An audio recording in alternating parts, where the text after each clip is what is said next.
Nama Palestin bukanlah perkara yang asing lagi bagi kita. Bahkan, nama tersebut kerap kali meniti di bibir umat manusia. Tapi, apakah kita semua cakna dengan sejarah dan kebenaran sebenar-benarnya berlaku di sebalik kesengsaraan yang menimpa saudara kita di seberang sana? Adakah kita benar-benar prihatin atau membiarkan sahaja media barat memanipulasi sejarah ini? Buka mata dan pasang telinga, mari saya ceritakan tentang sejarah negara Palestin. Asal-usul Palestin. Palestin adalah nama asal sebuah negara yang terletak di pinggir Laut Mediterranean, iaitu di antara semenanjung Gaza sehingga ke pinggir Sungai Yarkon. Palestin bukanlah bangsa ciptaan seperti yang diperkatakan oleh media barat. Malah, mereka telah wujud sejak kurun ke-12 Masihi. Lagi di tanah Livan, kewujudan Palestin bahkan ada tertulis di dalam kitab Taurat yang bermaksud Perjanjian Lama.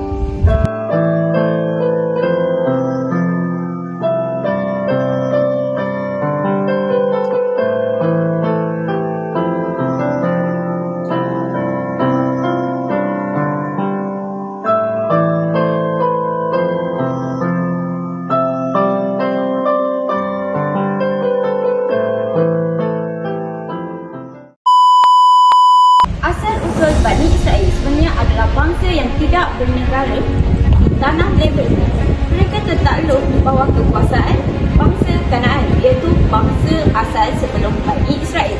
Pada zaman Nabi Musa (AS), sebilangan besar kuat Yahudi keluar dari Mesir bersama baginda dan tersesat di bajaran teh selama 40 tahun. Selepas itu, mereka dibawa masuk ke Palestina.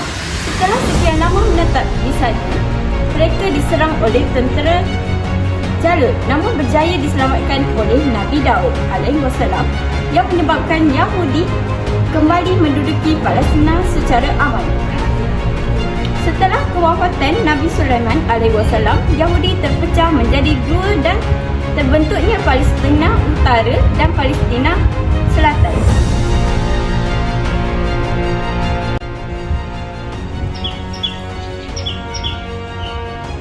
Seterusnya, saya akan menceritakan tentang konflik Palestin dan Israel. Konflik antara mereka ini merupakan satu pertikaian yang masih berlangsung sehingga sekarang. Pada dasarnya, konflik ini merupakan pertikaian antara dua kumpulan mengenai tuntutan kawasan tanah.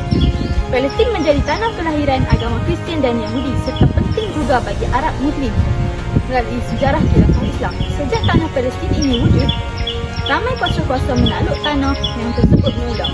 Sifat buruk dan sombong kuat Yahudi menyebabkan mereka ditindas. Bahkan selepas diselamatkan pun mereka masih tidak bersyukur dan niat untuk membunuh Nabi Isa AS. Bangsa Yahudi adalah bangsa yang membunuh ramai para nabi dan rasul sejak zaman dahulu lagi. Telah banyak kejahatan dan kerosakan yang telah mereka lakukan.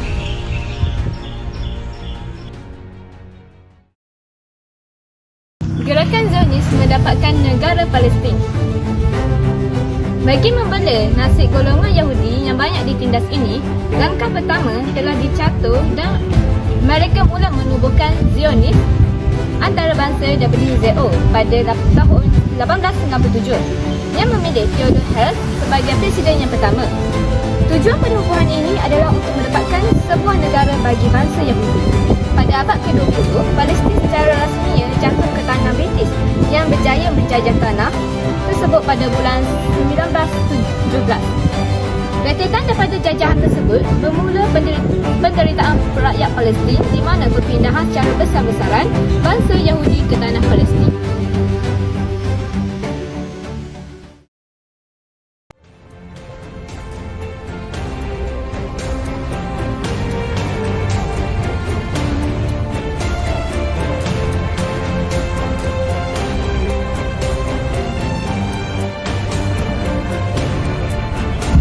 Tentang penderitaan Palestin selama ini.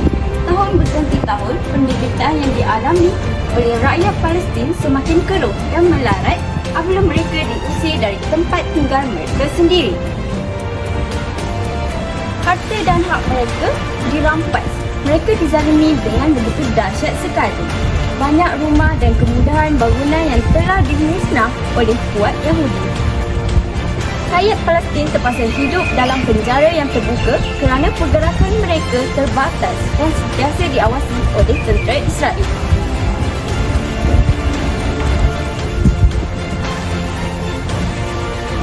Ada sebahagian daripada kita yang melihat isu Palestin ini sebagai konflik agama, tapi pada hakikatnya ia lebih daripada itu. Ianya adalah perihal kemanusiaan, isu keberkesanan undang-undang antarabangsa, isu keadilan sejagat dan isu kekejaman regimen Zionis. Bagaimana seseorang manusia sanggup membunuh dan menembak mereka yang tidak bersalah sehingga begitu kejam sekali? Adakah ianya seperti hobi atau sebatas kepuasan bila melihat manusia lain di dalam penderitaan?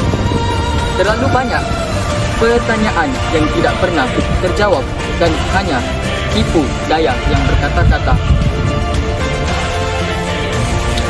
Kini, Palestin adalah saksi kepada heprokasi negara barat serta pertubuhan organisasi bangsa-bangsa bersatu PBB yang lemah dan tidak berfungsi. Keadilan tidak ditegakkan untuk Palestin, malah mata dan mulut orang atasan ini seolah diikat dengan kain hitam. Jika pada masa dahulu Amerika digelar sebagai satu rego status ataupun dipanggil negara penangak, kini tidak ragu-ragu lagi Israel juga adalah salah satu rego status yang paling keji sekali. Perbuatan regimen Israel ini jelas adalah satu jenayah perang dan jenayah kemanusiaan yang melibatkan jutaan nyawa terkorban. Pandangan dunia terhadap isu ini. Negara barat sangat licik kerana bijak memutarbalikkan cerita dan mencipta kembali asal usul kedatangan mereka seolah-olah mereka lah yang teraniaya. Oleh demikian, ada setengah individu yang percaya dengan penipuan yang direka itu dan melemparkan kebencian pada pihak yang salah. Media barat juga sengaja menitik semangat kebencian terhadap remaja mereka agar kebenaran yang sebenar dilupakan. Tapi ada juga setengah daripada mereka yang mengetahui kebenaran yang sebenar. Mereka tidak mudah tertipu dengan cerita rekaan yang dihidangkan oleh media massa. Dipetik daripada kata-kata yang buruk William Hamka itu, ulama terkenal Indonesia. Adil ialah menimbang yang sama yang berat, menyalahkan yang salah dan membenarkan yang benar, mengembalikan hak yang punya dan jangan berlaku zalim di atasnya. Sebagai orang Islam yang tahu akan kebenaran yang sebenar, kita seharusnya tidak memandang enteng tentang isu ini. Kita harus berusaha menegakkan keadilan di mata dunia dan tidak membiarkan kebenaran ini terus memerintah. Jangan hanya sekadar kasihan atas dasar trend kerana perihal ini bukanlah seremeh itu. Kita harus sentiasa bercakap tentang isu ini agar nasib saudara kita di sana terbela. Sebagai pemangkin generasi negara, kita harus mencontohi sifat saudara kita di Palestin yang berani melawan demi keadilan agama dan bangsa. Akhir kalam, saya sudahi hujah saya dengan kata-kata yang penuh puitis daripada mantan Presiden Indonesia iaitu, jika diberikan aku 100 orang tua, nescaya aku mampu menterbalikkan perang yang tetapi jika aku diberikan 10 orang muda, nescaya aku dapat mengegarkan dunia.